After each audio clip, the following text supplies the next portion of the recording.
Hi Nancy, my name's Steve Goldie. I'm a planner working in the United Arab Emirates. Home base is Perth in Western Australia. I've worked across New South Wales and Western Australia, done work in New Zealand. I've been except for small breaks, I've always been a government officer. My highest position in Perth before I left to go to the United Arab Emirates was Executive Director Statutory Services for the Western Australian government. And in Western Australia they have a Department of Planning and a Planning Commission. The Department of Planning Services, the Planning Commission. So essentially I was working for the Western Australian Planning Commission and the Minister for Planning. In the United Arab Emirates, I'm the City Planning Advisor for the Department of Municipal Affairs. They got me located in Al Ain, which is the garden city of the Emirates. It's a delightful city, absolutely beautiful.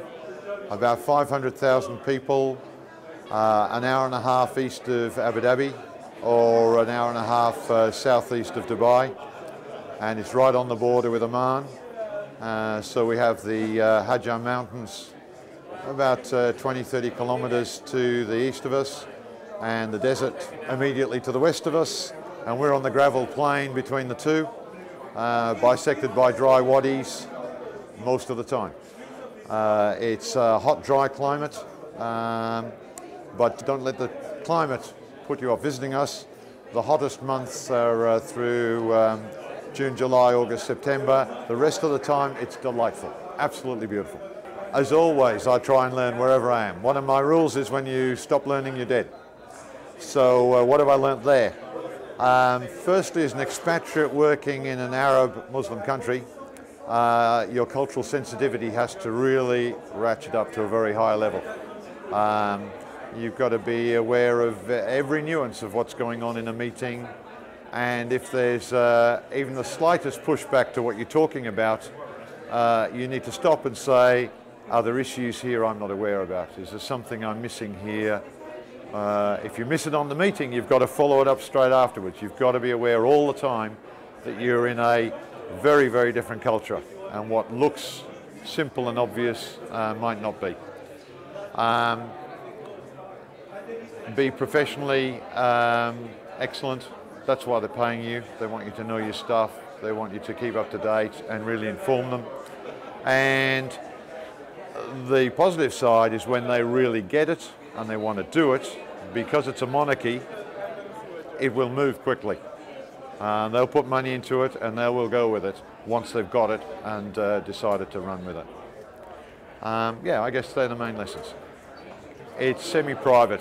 The government is, the big developers are all government, semi-private government agencies. So they're independent of the formal government, but there is a line of responsibility back to the royal family or to the senior sheikhs of the country. There are some smaller private developers, but all the big ones are in that model. So we treat them as private developers, and they come in, they have to make applications, have to do their planning and demonstrate that their projects are appropriate, and sometimes they get amended. I work in Abu Dhabi Emirate. There are another 6 Emirates, but I work in Abu Dhabi Emirate. And the planning law there is, there's a number. There's one to set at the Department of Municipal Affairs, there's one for each municipality, but the main one is Law 23 of 2007 concerning the creation of the Urban Planning Council. And that sets down, like any law, the rules and regulations and responsibilities of the Urban Planning Council. The Urban Planning Council has produced Urban Street Design Manual. They've produced the Al Ain 2030 Strategic Plan, Abu Dhabi 2030 Strategic Plan, Western Region 2030 Strategic Plan. There's names associated with those that you'd all recognise if you look them up on the internet. There is also Utilities Manual, Community Facilities Manual, Sustainability, which they call Estidama, converting it to their local language. And then there's a whole bunch of great projects. Yeah.